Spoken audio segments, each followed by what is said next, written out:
Joining us now, Congressman Scott Perry from House Foreign Affairs, along with former National Security Advisor to Vice President Michael Pence, retired Lieutenant General Keith Kellogg. Gentlemen, thank you so much for being with us tonight. Let's take it over to you first, General. Several U.S. military bases across Europe on heightened state of alert, fears of a terror attack. What do you make of this, General?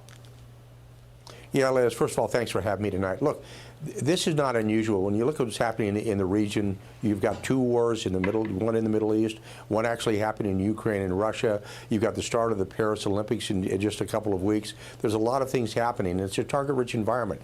And what they did is they put level Charlie, which means that an attack is likely, instead of going to Delta, which is the highest one, means that attack is imminent. But this is the highest rating they've had in 10 years.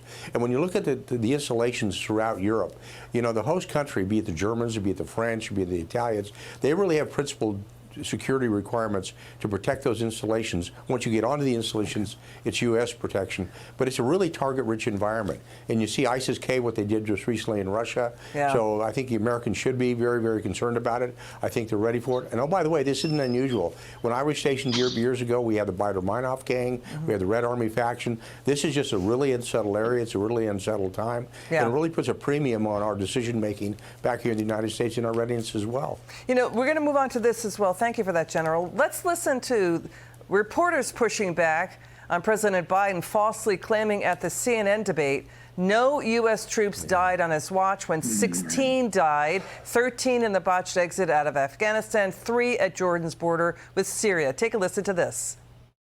3 U.S. troops died in Jordan this year and more in Afghanistan in 2021. How can the president say none have died during his administration? You know, I would refer you to the campaign about specifics about fact-checking. Okay, you need fact-checking? You're going to refer to the campaign? Congressman, this press secretary punting on this. Gold Star families were devastated, outraged that he falsely made this claim. They say Biden never called them. So Biden doesn't fire anybody over Afghanistan, but he wants to fire people because he has dementia, allegedly, and made the decision to do a debate anyway. Ben Shapiro is pointing that out. Yeah, Elizabeth, thanks so much for having me on. Thanks, General Kellogg, for your service. Elizabeth, service members all around the world know that we all fall short of the grace of God. We all make mistakes. This is an egregious mistake, but to just kind of throw it off to somebody else and say, well, you talk to the campaign about it. The facts are the facts. American service members have lost their lives because of this president's decision-making and poor judgment. Just own it. But my goodness, at least be remorseful for it. There are families without their loved ones who died in uniform, and to act like it didn't occur and you can just send it to somebody else like it didn't happen, it's outrageous. It's insult upon injury.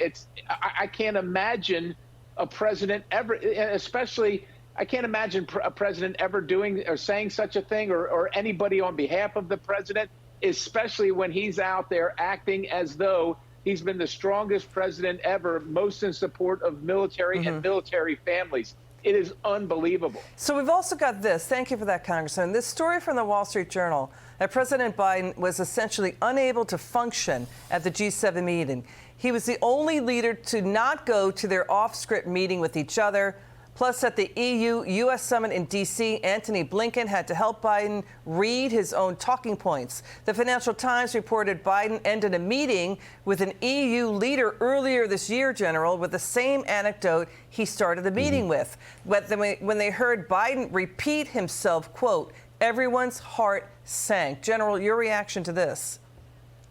Yeah, you know, there's this syndrome called the sundown syndrome, when people have diminished capacity intellectually as they get older in life, and you're kind of seeing this right now. And it should be very concerning to Americans that this is happening to the most powerful man in the world, the President of the United States, because that means he's got less decision-making ability as you go deeper into the night. And oh, by the way, when something that happens in the world that's bad, it generally happens around 3 o'clock in the morning. It doesn't happen during normal waking hours. And that's happened to me when I was in the national security team, when on numerous times we had to wake up the president and the vice president, say, Mr. President or Mr. Vice President, this is what's happening. We need some quick decisions, and that worked. But what the general is saying, I think President Trump showed that. But Congressman, the reports are coming out the president only works from 10 o'clock in the morning until 4 o'clock in the afternoon.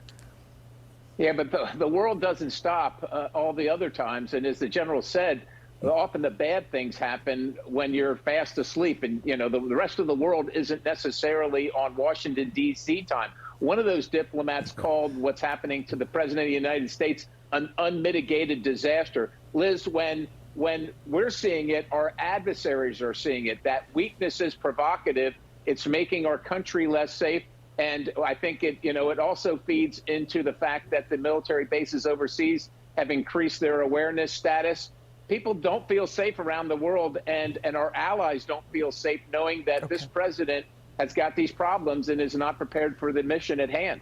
Congressman Scott Perry, General Keith Kellogg, thanks for joining us tonight. That was a great discussion. We appreciate you very much.